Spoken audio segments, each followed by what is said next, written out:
할렐루야. 정말 하나님의 은혜가 아니면 제가 이 자리에 설 수가 없고 또 이러한 만남이 있을 수가 없다라고 저는 말씀을 감히 드립니다. 제가 이제 볼리비아 선교를 이제 결정하게 되어지고, 제가 이제 우리 건진이 목사님이 제 친구예요. 그래서 중학교 때부터 이제 오랜 친구고 중마고 오고 정말 동네 친구로 아주 친하게 지냈었는데, 이제 둘 다 참 하나님의 은혜인지 이제 각각 교회는 다르거든요. 근데 이 친구는 또 광주 또 순복음 교회에서 신앙생활하고, 저는 장로교 이제 통합식 교단인데 거기서 이제 신앙생활하면서, 이게 그렇습니다. 이게 하나님 안에서 이 영적인 친구는, 동역자는 좀 끝까지 가는 줄 믿습니다. 영원한 줄 믿습니다. 이렇게 동역하고 같이 교제하는 가운데 여수로 이렇게 부임하게 되었다는 소식을 듣고 얼마나 기뻤는지. 저는 이제 여수에 와서 이렇게 설교할 줄 꿈에도 생각을 못했거든요. 친구 따라서 강남 간다고 하는데 전 친구 따라 지금 여수로 와 있어서 이렇게 하나님의 말씀을, 그 은혜를 나눈 줄 믿습니다. 그리고 또 우리 은성교회 또 이렇게 성도님들과 함께 이 귀한 하나님의 말씀을 나누게 되어져서 너무나 감사드리고, 또 은성교회가 더욱더 성령 충만하고 하나님을 기쁘시게 하는 앞장서는 복된 교회가 될 줄 믿습니다. 제가 여수는 두 번째입니다. 제가 첫 번째로서는 제가 대전에서 사역하고 있었을 때 그 중보기도 팀을 맡아서, 중보기도 팀을 이끌고 이제 그 손양원 목사님 기념관에 와서 같이 함께 그 손양원 목사님의 업적과 그것들 기리면서 같이 기도했던 적이 있었는데, 그때가 제 첫째 아이가 돌 지나기 전에 그때 같이 함께 어우러져서 와서, 그래서 저 여수 하면은 손양원 목사님 많이 생각이 나요. 정말 그 어려운, 한국 교회가 많이 어려웠었을 때 그 빛을 발했던 손양원 목사님 순교하시면서 이 여수 땅이 정말 저에게는 큰 의미가 있는 그러한 곳인데, 또 이곳에 우리 건진이 목사님이 부임하게 되어지고, 근데 제 또 친한 친구가 건진이 목사님도 있지만 또 오늘 갔다 왔는데 충일교회라고 저쪽에서 또 목회를 감당하고 있는 친구가 있습니다. 그래서 거기도 다녀왔는데 이 두 친구가 지금 여수에 있는 거예요. 그래서 제가 또 여수에 와서 이렇게 말씀을 전하게 되었는데 참 의미가 있는 것 같아요. 자, 부족하지만 그래서 오늘 나누는 말씀을 통해서 특별히 저는 제목이 이제 하나님 아버지의 마음을 품어야 됩니다라는 제목으로 말씀을 나눌 텐데, 이것이 단순히 제가 이제 선포되는 이 땅에 떨어지는 말씀이 되지 않고 각자 심령에 이 말씀이 심겨져서 정말 하나님의 마음을 품는 우리 은성교회가 되어야 될 줄 믿습니다. 오늘 본문의 말씀은 우리가 잘 알고 있는 탕자 이야기입니다. 탕자 이야기는 너무나 잘 알고 있는 말씀이죠. 온 재산을 탕진하고 돌아온 탕자를 있는 모습 그대로 용서해 주시는 아버지, 그러니까 하나님 아버지의 마음을 잘 설명하고 있는 말씀이기도 합니다. 그래서 인자하신 하나님 아버지의 마음을 비유로 잘 설명을 하고 있는데, 그래서 오늘 이 말씀을 통해서 뭐 다른 거 다 없어요. 우리는 하나님 아버지의 마음을 품는 것, 거기에 있습니다. 그래서 우리가 그 말씀을 붙잡고 하나님의 마음을 알 수 있는 복된 시간 되시기를 주님이 축복합니다. 하나님 아버지의 마음은 어떤 마음인가? 저와 여러분을 향한 하나님의 아버지의 마음은 어떤 마음인가? 오늘 본문에 잘 알려주고 있습니다. 우리 함께 다시 한번 본문 12절 13절의 말씀을 읽을 텐데, 제가 가지고 있는 성은 개역 개정이고 우리 사용하는 게 개역 한글인 것 같아요. 그래도 의미는 같으니까 함께 12절 13절의 말씀을 함께 읽도록 하겠습니다. 시작. 그 둘째가 아버지에게 말하되 아버지여 재산 중에서 내게 돌아올 분깃을 내게 주소서 하는지라. 아버지가 그 살림을 각각 나눠주었더니 그 후 며칠이 안 되어 둘째 아들이 재물을 다 모아가지고 먼 나라에 가 거기서 허랑방탕하여 그 재산을 낭비하더니. 아멘. 오늘 본문에 탕자가 나오는데 이 탕자는 아버지의 재산을 받아냅니다. 그 재산을 허랑방탕하게 낭비한 불효 자식의 모습으로 나오고 있습니다. 근데 이 탕자가 아버지에게 요구한 것은 단순히 돈이 아니에요. 이 본문에서 이 둘째가 요구한 것은 분깃이라고 말씀을 하고 있습니다. 분깃. 그래서 이 분깃은 뭐냐면 아버지가 죽고 난 후에 받는 유산을 말씀하고 있는 거예요. 아버지의 유산. 유산을 받으려면 어떻게 해야 돼요? 아버지가 죽어야 되는 거예요. 그것을 지금 달라고 하는 겁니다. 그러니까 이 탕자는 어떠한 생각을 갖고 있냐면은 아버지 눈에 안 보입니다. 그냥 지금 당장에 돈이 필요한 거예요. 내게 필요한 게 돈이라는 것입니다. 아버지가 죽든지 말든지 상관 않겠다. 내 받을 돈 미리 당겨서 내가 원하는 대로 살겠다. 거기에만 초점이 가 있습니다. 여러분, 이러한 불효자식이 있을까요? 도저히 이해가 가지 않는 모습인데, 자기를 낳아준, 키워준 아버지인데 그 아버지를 향해서 유산을 달라는 것입니다. 이러한 페류나도 없을 거예요. 여러분, 이러한 아들 어떻게 해야 됩니까? 부모의 재산을 노리는 것도 모자라서 부모의 생명을 해야 해도 상관없다는 이러한 페류나를 어떻게 하는 것이 옳을까요? 혼쭐을 내고 쫓아내지 않겠습니까? 돌로 쳐서 죽여도 누가 뭐라고 해도 하지 않을 거예요. 오늘 본문에는 그 분깃을 받고 어떻게 했냐면 곧바로 아버지를 떠났다라고 말씀을 하고 있습니다. 그러한 불효막심한 아들 그냥 두어서는 안 되는 것인데, 그런데 오늘 이 아들에게 행한 아버지의 모습을 살펴보십시오. 그 자식이 달라는 대로 다 허락을 하는 거예요. 왜 둘째 아들이 요구하는 대로 그 아버지는 다 들어줬을까요? 그리고 그가 하는 대로 지켜보고 기다리고 있을까요? 대체 이 아버지의 마음은 어떠한 마음입니까? 사랑하는 여러분, 여기서 우리는 우리 하나님 아버지의 마음을 알 수가 있습니다. 그것은 어떤 마음이냐면 아낌없이 주시는 하나님 아버지의 마음인 줄 믿습니다. 하나님 우리 아버지가 되셔서 아낌없이 주기를 아까워하지 않으시는 사실입니다. 탕자가 분깃을 요구했어도 아무 말 없이 내어준 아버지처럼 우리 하나님 아버지도 우리에게 아낌없이 주시는 하나님 아버지라는 사실이에요. 어떻게 아낌없이 주셨습니까? 온 천하 만물 주실 정도로, 그 정도로 훌륭하지 않을까요?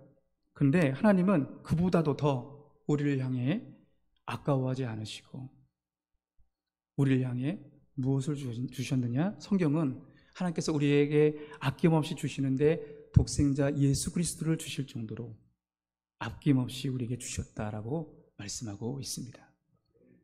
하나님이 세상을 이처럼 사랑하사 독생자를 주셨으니 이는 그를 믿는 자마다 멸망하지 않고 영생을 얻게 하려 하심이라.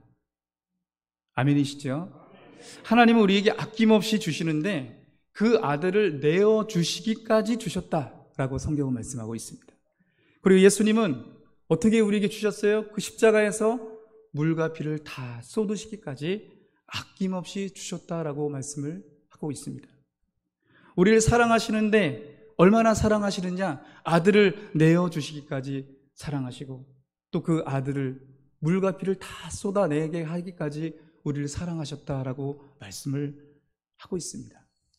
내가 너를 얻을 수만 있다면 내 생명보다 소중한 아들을 내어주는 것 아깝지 않아.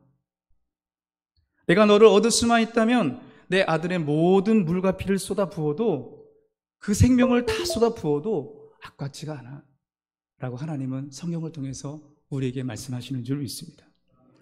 사랑하는 여러분, 어떠한 부모도요 자신의 자녀를 내어줄 수는 없어요. 그 자식을 위해서 목숨을 내놓으면 내놨지 자식을 내어주는 부모는 결코 없습니다. 그것도 하나밖에 없는 아들을 내어줄 수는 없는 거예요. 억만금을 소유한 부모라 할지라도 하나밖에 없는 그 아들과 그 돈과 바꿀 수는 없는 것입니다. 오히려 그 아들이 죽을 위기에 처하면 그 돈을 다 쏟아부었지. 아들을 살리려고.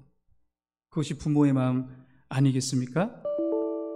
자식을 위해서 아낌없이 쏟아붓는 사랑이 바로 인간 부모들의 사랑이라면 하나님은 그 아들을 너무도 사랑하는 그 독생자를 우리에게 아낌없이 내어주는 것이 바로 하나님의 마음인 줄 믿습니다. 실화를 바탕으로 만든 기독교 체코 영화인 모스트 더 브릿지라는 영화가 있습니다. 그 30분짜리 단편 영화인데 그 아카데미 단편 최우수 작품상을 받았다고 해요.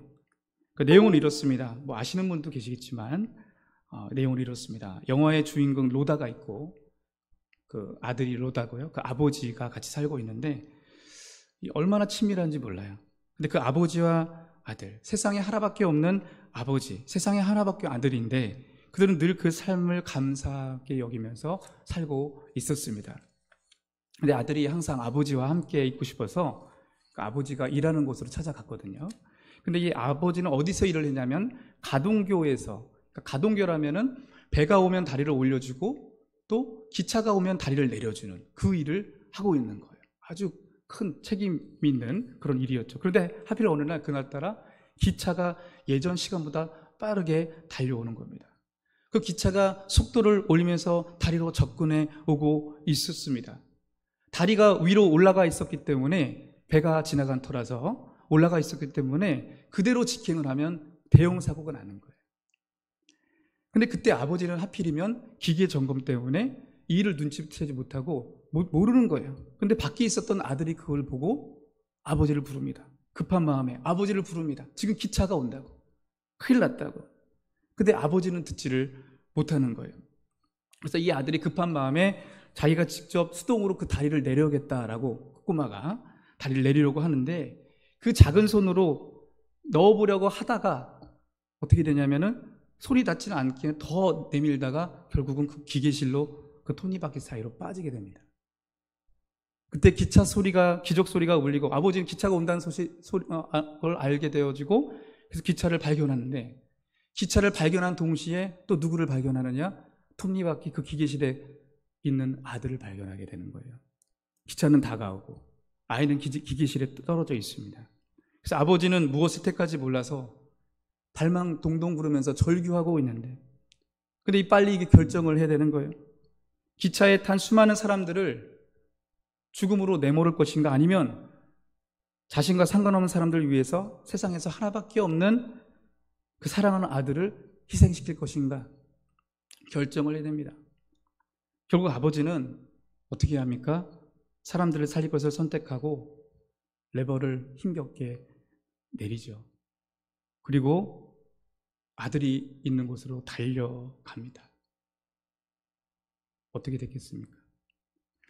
그 아버지는 통곡을 하면서 흐느껴 그 슬픔을, 눈물을 흘려버리죠. 아들의 이름을 부르면서. 근데 기차 안에는 무슨 일이 있는지 아무도 모르는 거예요. 그냥 그 가동교가 내려갔구나. 어떤 일이, 어떤 희생이 있었는지 아무도 모릅니다. 그리고 그들 중에서 그 자신들이 누구도 죽을 뻔했다는 사실을 아무도 몰라요. 아들을 내어주는 부모는 어느 누구도 없는데 그런데 그 주인공은 아들보다 죽음을 향해 질주에 달려오는 기차 안의 사람들의 생명을 살리고자 아들을 내어줬습니다. 그래서 그 아버지는 그 다리를 볼 때마다 누가 생각나요? 아들이 생각나겠죠. 사랑하는 여러분, 이 영화의 이야기와 비교할 수 없는 아버지의 눈물이 성경에 있어요.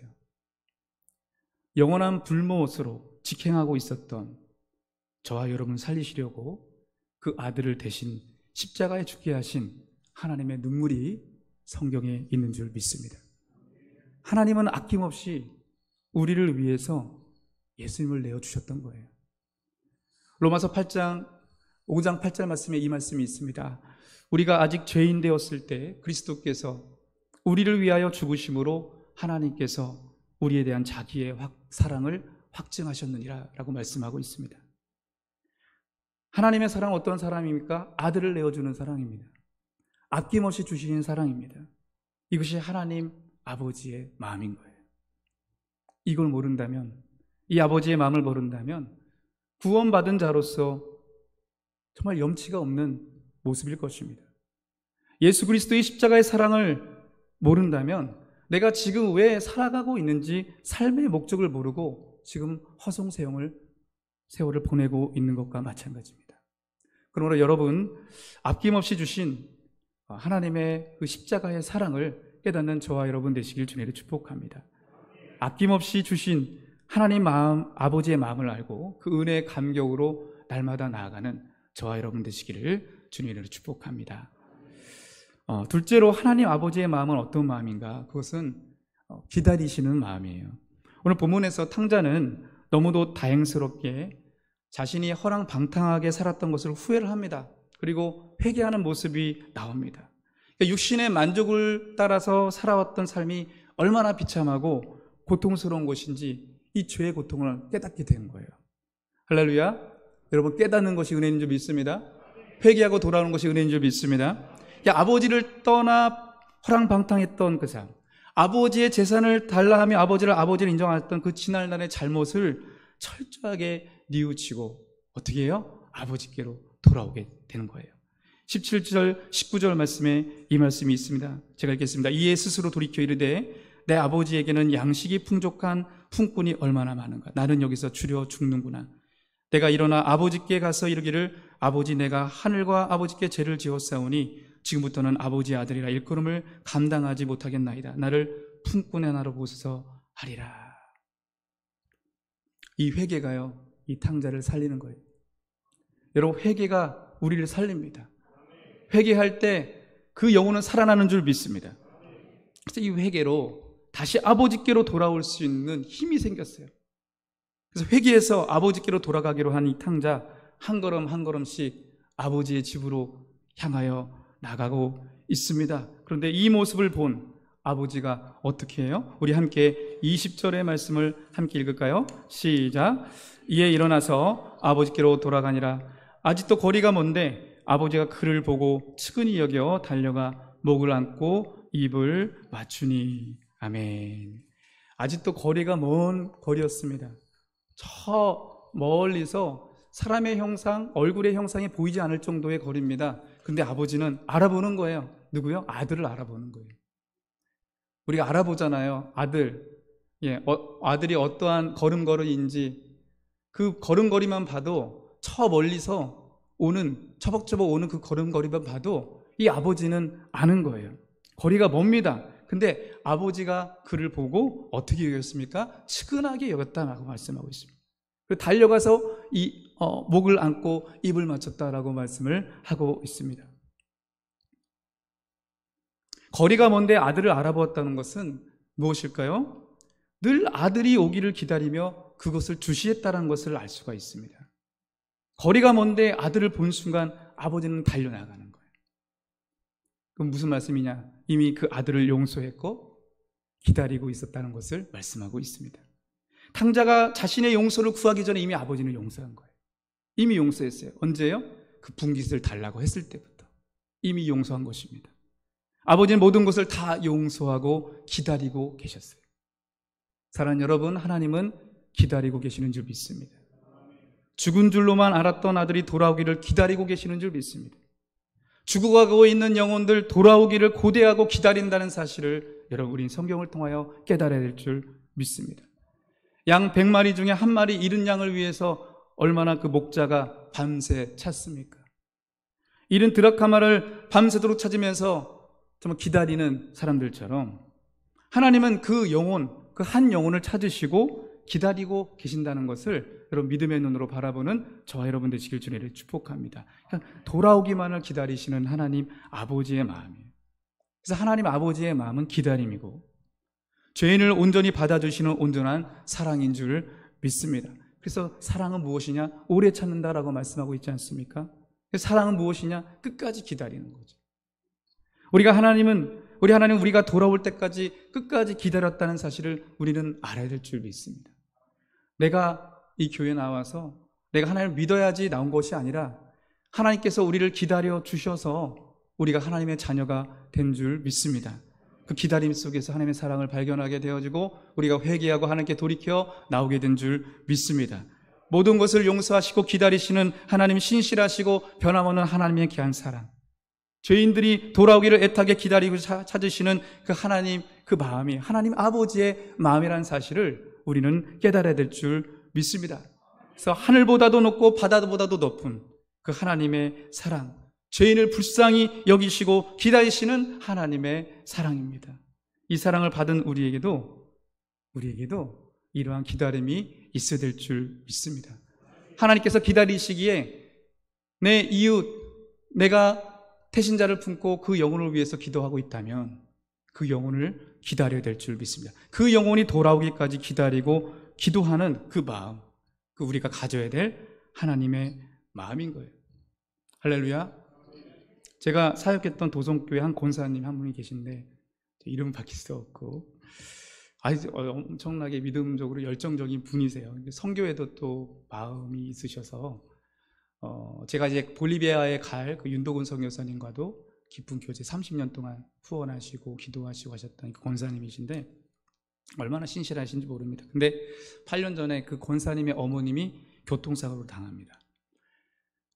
그렇게 뭐 큰 도로도 아니고 횡단보도가 있었던 1차선의 이 도로인데 그 차가 갑작스럽게 오는 바람에 그 권사님의 어머님, 나이가 지긋하시죠. 그 차에 치여서 이제 교통사고를 당했는데 그분도 권사님이세요. 은퇴 권사님이신데 은퇴 권사님이 차에 받쳐서 공중에 떠서 저만치 떨어졌어요. 저도 신방을 가봤었지만 코뼈가 다 으스러지고 모든 뼈 마디 다 골절돼 갖고 거의 가망이 없을 정도로 그러한 상태가 되었었습니다. 근데 하나님의 은혜로 여러 번 수술을 받아서 목숨을 건질 수 있었어요. 좀 하나님의 은혜인 줄 믿습니다. 근데 이러한 사고를 당한 어머니를 보는 자식의 입장이라면 그 교통사고를 낸 차주를 어떤 마음이 들까요? 도저히 용서할 수 없습니다. 더욱이 그 차주는 자신의 잘못이 아니라고 그 할머니가 먼저 나와서 그 잘못했다고 그렇게 발뺌을 하는 거예요. 너무도 화가 나고 억울해서 이 경찰에 조사를 받게 했고 확인 결과 그 차주의 전적인 잘못으로 드러나게 됩니다. 이제 합의를 해야지 그 차주는 구속을 면할 수가 있는 거예요.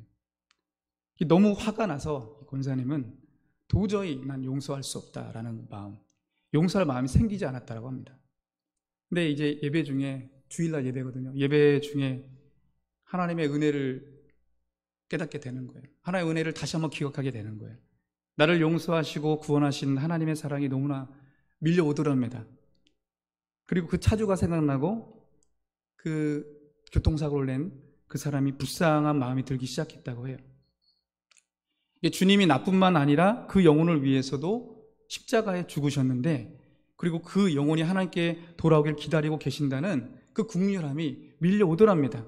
이 도저히 주체할 수 없는 그 마음 때문에 도저히 안 되겠다 싶어서 그 마음이 금세 사라질까봐 하나님께 순종해야겠다.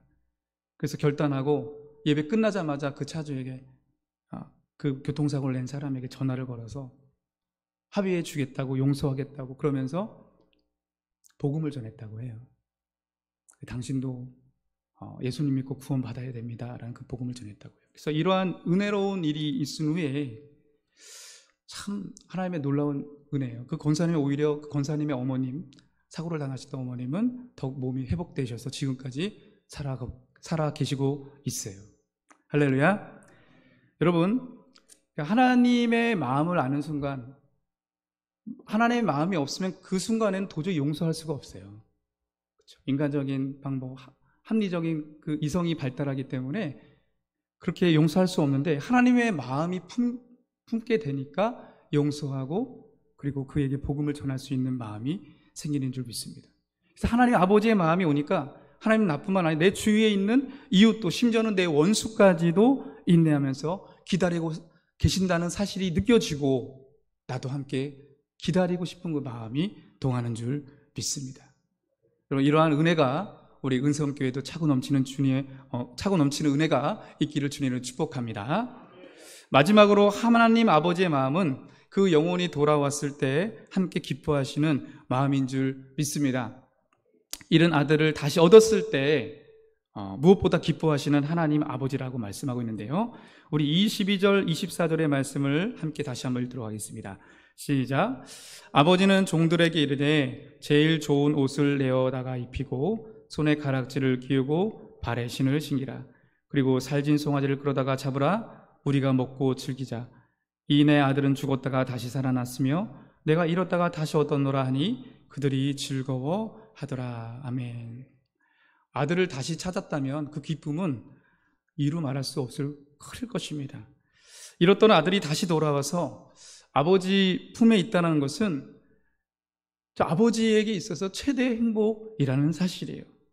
그래서 이런 마음은 아버지뿐만 아니라 아버지의 종들에게도 함께 나눴다라고 성경은 말씀하고 있어요. 그러니까 아버지는 그 마음을 기뻐서 주체할 수 없어서 그 종들에게도 그 기쁨을 같이 함께 독려하고 같이 기뻐하자라고 그렇게 얘기를 하는 겁니다. 여러분, 한 영혼이 회개하여 하나님께로 돌아오는 것은 천국에서 큰 기쁨이 되는 줄 믿습니다. 천국뿐만 아니라 하나님 아버지가 제일 기뻐하시는 줄 믿습니다. 죄악 속에서 헤매이다가 세상의 유혹과 죄로 죽어가던 그 영혼이 회개해서 하나님께로 돌아오는 것, 이보다 더 큰 기쁨이 아닐 수 없는 것입니다.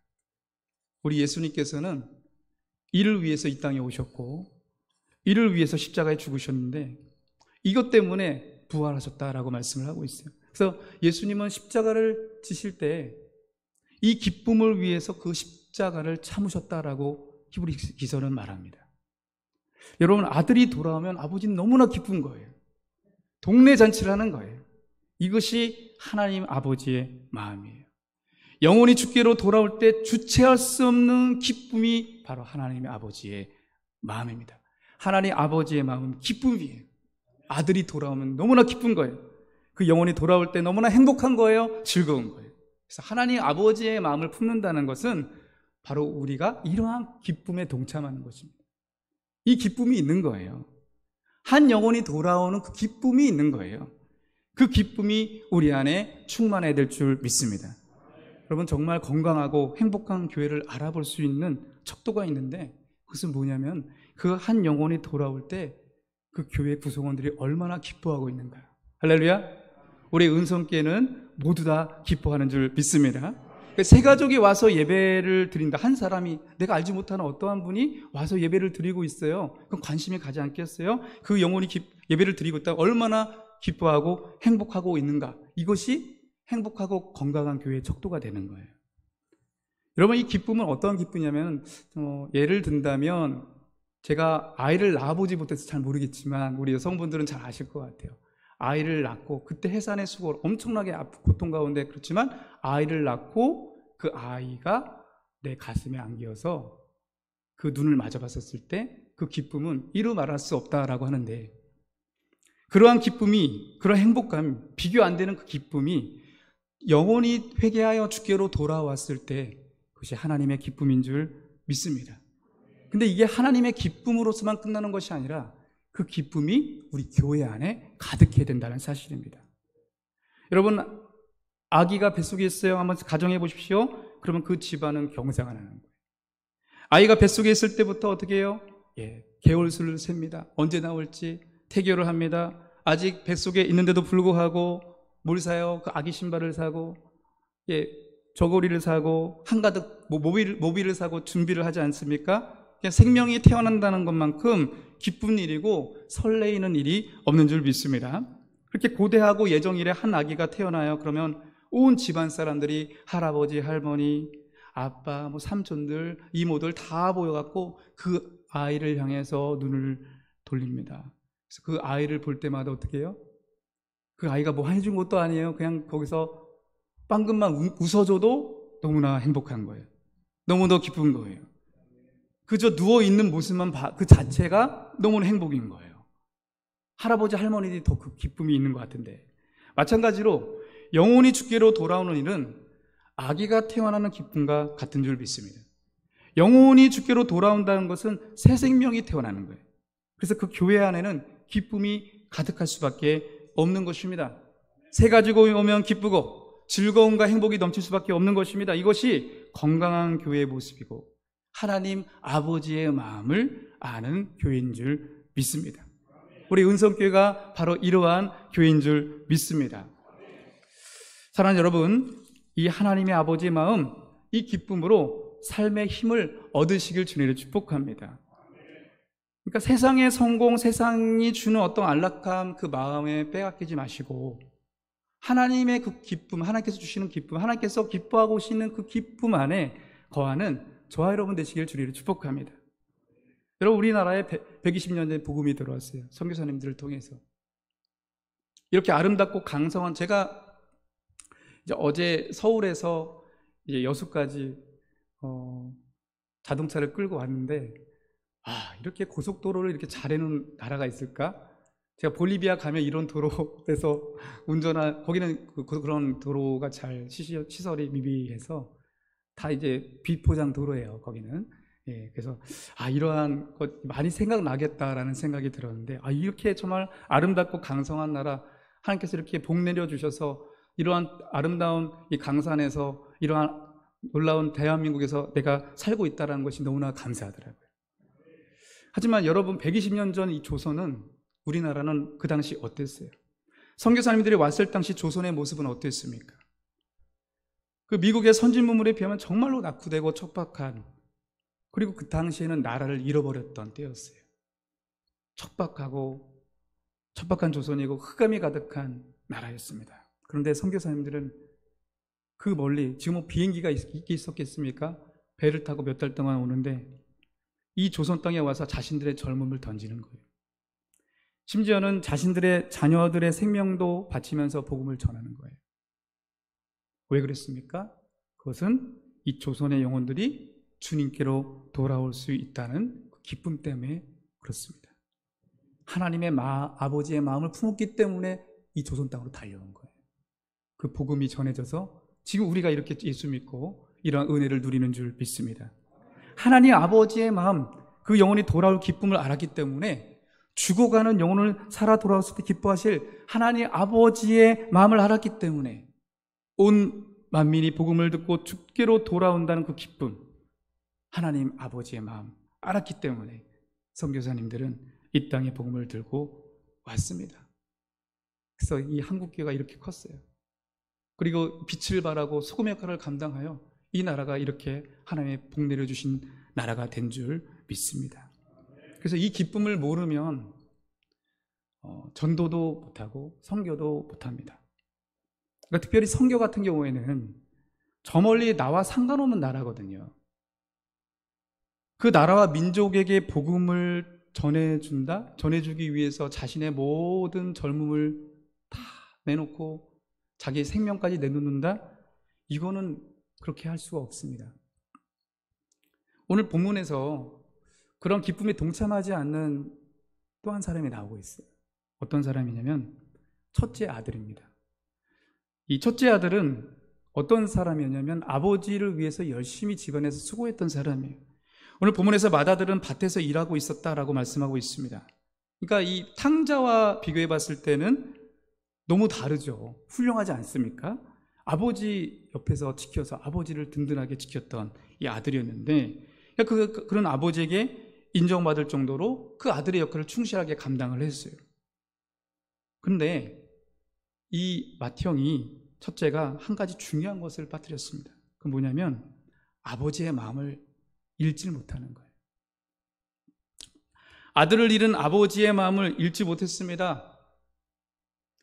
아들을 기다리는 아버지의 애처로움을 파악하지 못하는 거예요. 그래서 아들을 잃어버린 아버지의 마음이 없었기 때문에 그는 그 둘째가 어떻게 되든 말든 상관없이 자신의 일에만 골몰을 했어요. 오히려 그 탕자 둘째가 돌아왔다는 소식을 듣고 나서 어떻게 했습니까? 오히려 짜증이 났어요. 오히려 분노를 했습니다.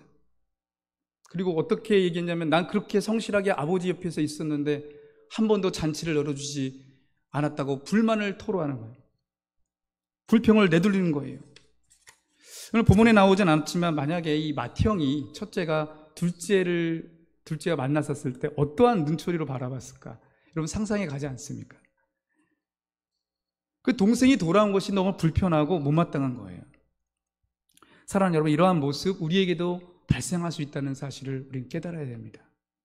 오늘 본문에 나오는 맏아들처럼 난 교회에서 충실하게 봉사하는데 영혼이 돌아오는 모습을 보면서 시큰둥하고 전혀 관심이 없고 불편해한다면 오늘 본문에 등장하는 맏아들의 모습과 별반 차이가 없다는 사실을 기억해야 될 줄 믿습니다. 근데 그러한 불평과 불만 섞인 첫째 아들에게 아버지가 뭐라고 얘기해요? 그 기쁨을 같이 나누자고, 기뻐하는 것이 마땅하다고 그렇게 말씀을 하고 있습니다. 이것이 하나님 아버지의 마음이거든요.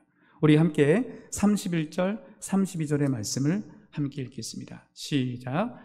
아버지가 이르되 예 너는 항상 나와 함께 있으니 내 것이 다 내 것이로되 이 내 동생은 죽었다가 살아났으며 내가 잃었다가 얻었기로 우리가 즐거워하고 기뻐하는 것이 마땅하다 하니라. 아멘. 하나님 아버지의 마음은 같이 기뻐하기를 원하세요. 같이 기뻐하기를 원하십니다. 이 기쁨을 우리가 소유하기를 원하십니다. 그렇습니다. 하나님 아버지의 마음을 품지 않고는 우리가 하나님의 사랑을 깨달을 수가 없습니다. 우리 하나님 아버지의 마음을 이해하지 않고는 우리가 그 영혼을 기다릴 수가 없는 거예요. 하나님 아버지의 마음을 품지 않고는 그 영혼이 돌아오는 기쁨을 우리가 만끽할 수도 없고 행복해 할 수도 없다라는 사실입니다. 우리가 하나님 아버지의 마음을 할 때, 비로소 하나님 아버지의 마음을 품을 때 이 땅에 죽어가는 그 영혼들이 보이기 시작하고 그 선교지가 보이기 시작하는 줄 믿습니다. 제가 볼리비아 선교지로 가기로 결정했었을 때 너무 좋아하시는 분들도 계시는 반면에 우려스럽고 걱정스러워 하시면서 반대하시는 분들도 계셨어요. 볼리비아는 남미긴 하지만 거기가 이제 해발 3,500에서 4,200 정도 되는, 그러니까 백두산보다 더 높아요. 한라산에 1,850인가요? 그 정도 되니까 거기에 1,000 더 넘어서. 그래서 보통 사람이 3,000 이상 넘어가면 고산병에 걸리게 되어지고, 근데 거기 현지인들은 거기에 환경에 적응되어 있어서 태어날 때부터 유전적으로 적응이 되어 있어서 숨쉬기가 편한데 그 일반 사람들이 거기 도착하면 이게 힘든 거예요. 고산병이 있고 또 문화가 다르고 언어가 다르고, 그러한 곳에 나이도 들었고 애가 셋이고 근데 어떻게 가느냐라는 그런 말을 걱정스러운 것으로 해서 많이들 좀 반대하시는 분도 많이 계셨지만, 근데 저는 그러한 질문을 저한테 해보면서 먼저 제게 이러한 질문을 해봤어요. 그렇다면 120년 전에 우리 조선 땅에 그 선교사님들은 왜 오셨는가? 그 당시 배로 몇 달을 태평양을 건너서 와야 되는데 지금보다 열악하면 더 열악했지, 그 후에 편하고 안락한 사람을 뒤로한 채 이 조선 땅에 우리나라에 와야만 했는가라는 것입니다. 그럼 뭐 때문에 그런 거예요? 하나님 아버지의 마음 때문이죠. 하나님이 그 당시 그 조선에 죽어가는 그 영혼들 돌아오기를 고대하고 기다리시는 하나님 아버지의 마음을 알았기 때문에 선교사님들은 자신의 젊은 인생을 다 바쳐서 조선 땅에 와서 복음을 전한 줄 믿습니다. 사랑하는 여러분, 하나님은 어떤 사람을 쓰실까요? 물론 능력 있고 준비된 사람을 쓰는 줄 믿습니다. 근데 더 중요한 것은 오늘 본문에 나와 있잖아요. 능력 있고 준비된 사람, 첫째 아들. 그렇지만 첫째 아들은 둘째가 돌아왔을 때 아버지의 마음을 모른 채 같이 함께 아버지의 마음과 통하지 않았어요. 하나님은 어떠한 사람을 쓰시는가? 바로 하나님 아버지의 마음을 아는 자를 쓰시는 줄 믿습니다. 그리고 우리 은성교회는 하나님 아버지의 마음을 품는 복된 교회가 될 줄 믿습니다. 아낌없이 주시는 하나님의 마음, 오래도록 기다리시는 하나님의 마음, 그 영혼이 돌아왔을 때 기뻐하시는 하나님 아버지의 마음 품기를 주님의 이름으로 축복합니다. 마지막으로 제 선임인, 제가 가는 곳은 이미 그 34년 전에 가셔서 그 선교지를 개척하시고 고산 선교를 만드시고 아직도 지금 사역하고 계시는데, 이제 가서 이제 제가 또 배우고 이제 인수인계 받아서 제가 후임하여 가는 건데요.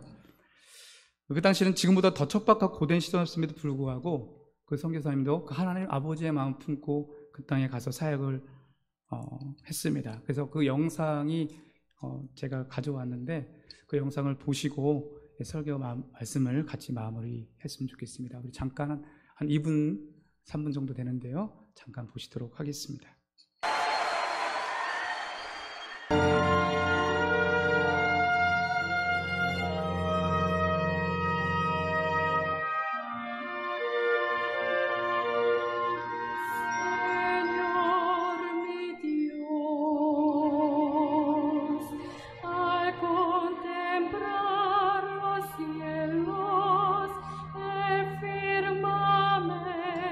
Firmamento, tu has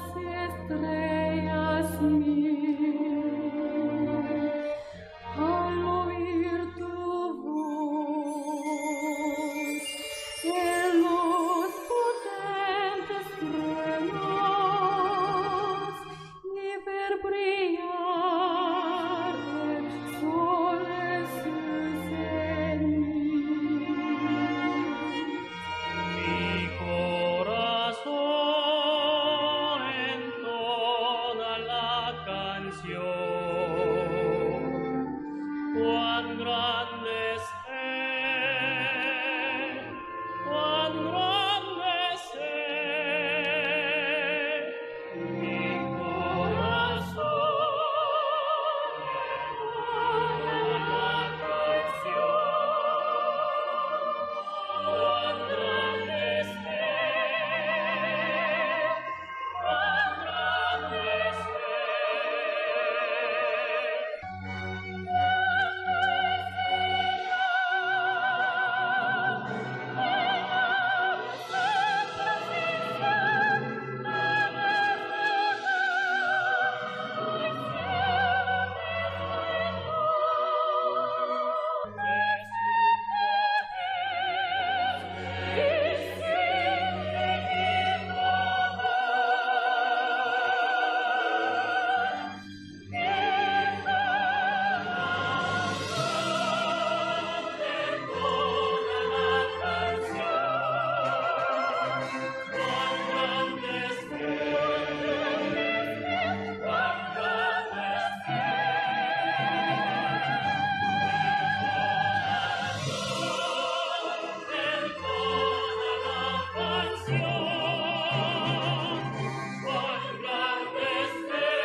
네. 할렐루야. 아멘. 그 교회를 선교사님이 가셔서 이제 그 고산 아주 협착한 곳인데 거의 5교회를 세우시고, 그래서 잉카 선교회를, 고산 선교를 만드셔갖고, 그 볼리비아가 세계 빈부격차가 세계 1위입니다. 그러니까 그 도시 중심부에는 매번 파티예요. 그렇게 돈이 있고 그러니까 잘 먹고 잘 사는데, 그 도심지 밖역 주변에는 너무나 가난한 아이들이 너무나 많고, 그래서 산으로 올라가는 거예요. 올라가서 교회를 하고, 그 교회에서 이제 아이들에게 이제 선물이나 이제 그런 것들 나눠주고, 먹을 걸 나눠주고, 이제 그런 구제 사역들을 지금 감당하고 있습니다. 그리고 현진 신학생들을 배출해서 현진 사역자들이 또 있어요. 목사님들도 계시고, 그렇게 해서 지금 사역을 쭉 해오셨는데, 제가 거기 가서 사역을 인수인계 받고, 거기서 이제 같이 하나님의 마음을 품고 사역을 하고자 갑니다. 그래서 5월 8일 날 저는 이제 파송을 받고요. 한 20일에 이제 출국을 해서 볼리비아 땅으로 가게 되어지는데, 가장 큰 기도 제목이 뭐냐면, 일단 우리가 5식구인데요. 이제 고산 지역은 여성들이 많이 좀 어려워요. 숨 쉬는 문제 때문에. 근데 가서 이제 잘 적응할 수 있도록, 건강을 위해서 잘 적응하고 문화에 적응할 수 있도록 생각나실 때 기도해 주셨으면 좋겠습니다. 그렇습니다. 선교는 하나님의 마음을 아는 데서 시작한다. 하나님 아버지의 마음은 아낌없이 주시는 사랑이고, 한 영혼이 돌아오기를 고대하는 기다리시는 마음이고, 그리고 영혼이 돌아왔을 때 함께 기뻐하는 것입니다. 그럼 우리 모두 하나님의 마음을 품고 함께 영혼 구하는 일에, 선교하는 일에 동참하는 은혜가 있어서 더욱 하나님을 기쁘시게 하는 우리 순복음 은성교회 되시기를 주님의 이름으로 축복합니다. 기도하시겠습니다. 하나님 아버지 감사합니다. 우리가